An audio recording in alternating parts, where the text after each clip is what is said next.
Tula ng isang kuripot. Ako ay isang kuripot. Ako ay hindi madamot.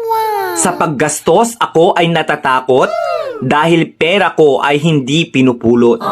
Kuripot ako at ipinagmamalaki ko na hindi ako umaasa kahit kanino.